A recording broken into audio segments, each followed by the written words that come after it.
Hi అండి. This is Salma. ఈరోజు మీకు ఎప్పుడు చపాతీల్లో రొటీన్‌గా గుడ్డు కూర, లేతే బంగాళదుంప కూర, లేకపోతే ఇంకేదో కూరలు చేసుకుంటూ తింటారు కదా!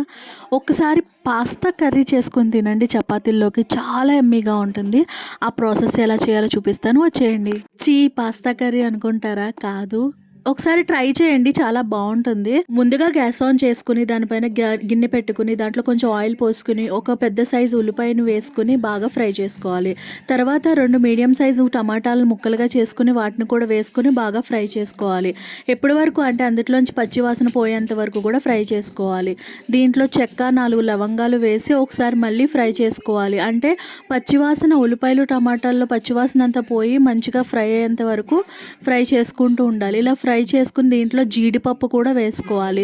నేను ఇక్కడ జీడిపప్పు ప్లస్ బాదం కూడా వేసుకుంటున్నాను. ఇది మంచి థిక్‌గా గ్రేవీ రావడానికి యూజ్ అవుతుందనమాట. ఇలా వేసుకుని ఒకసారి బాగా మిక్స్ చేసుకోవాలి. మిక్స్ చేసుకున్న తర్వాత దీన్ని చల్లారిపోయిన తర్వాత దీన్ని ఒక మిక్సీ జార్‌లో తీసుకొని బాగా ఫైన్‌గా పేస్ట్ చేసుకోవాలి.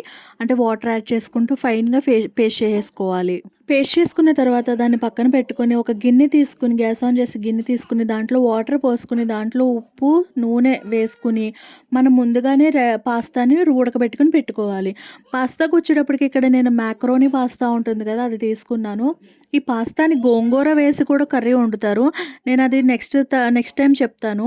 ఇప్పుడైతే పాస్తాని అందుట్లో వేసేసి ఉడకనివ్వాలి. పాస్తా ఉడికిన తర్వాత దాన్ని స్ట్రెయిన్ చేసుకుని పక్కన పెట్టుకుని గ్యాస్ ఆన్ చేసుకొని కుక్కర్ పెట్టుకుని దాంట్లో కొంచెం ఆయిల్ వేసుకుని ముందుగానే మనం పేస్ట్ చేసి పెట్టుకున్నాం కదా, ఆ పేస్ట్ని దాంట్లో వేసుకుని బాగా ఫ్రై చేసుకోవాలి. ఆ పేస్ట్ మొత్తం పచ్చివాసన అంతా పోయేంత వరకు బాగా ఫ్రై చేసుకున్న తర్వాత దాంట్లో కొంచెం పసుపు, ఉప్పు, అలాగే కారం ఇక్కడ నేను ఒక 1 టీ స్పూన్ వేసుకున్నాను. కారం కూడా వేసుకున్న తర్వాత దాంట్లో కొంచెం ధనియాల పౌడర్ కూడా వేసుకోవాలి. ధనియాల పౌడర్ కూడా వేసుకున్న తర్వాత కొంచెం గరం మసాలా, అంటే అల్లం వెల్లుల్లిపాయ పేస్ట్ కూడా వేసుకోవాలి. ఒక 1/2 టీ స్పూన్ అల్లం వెల్లుల్లిపాయ పేస్ట్ వేసుకోవాలి. తర్వాత కొంచెం గరం మసాలా పౌడర్ వేసుకోవాలి. ఇక్కడ నేను చికెన్ మసాలా ఉంటే చికెన్ మసాలా పౌడర్ వేసేస్తున్నాను. బాగుంటుంది ఇది కూడా టేస్ట్. వేసేసుకుని కొంచెం బాగా మిక్స్ చేసుకున్న తర్వాత మనం ఉడకబెట్టి చల్లారబెట్టుకున్న మ్యాకరోనీ ఉంది కదా, మ్యాకరోనీ దాంట్లో వేసేసుకుని బాగా మిక్స్ చేసుకోవాలి. పాస్తాని బాగా మిక్స్ చేసుకున్న తర్వాత దీంట్లో కొన్ని వాటర్ అనేది యాడ్ చేసుకోవాలి. వాటర్ యాడ్ చేసుకుని కొంచెం లిక్విడ్గా చేసుకోవాలి. మనం ఒకవేళ ఇది వండినప్పుడు వేడివేడిగా తినేస్తే బాగుంటుంది. లేదు అనుకుంటే అది కొంచెం గట్టిపడుతూ ఉంటుంది. అప్పుడు మనం కొంచెం వాటర్ యాడ్ చేసుకుంటూ దాన్ని వేడి చేసుకోవచ్చు అనమాట.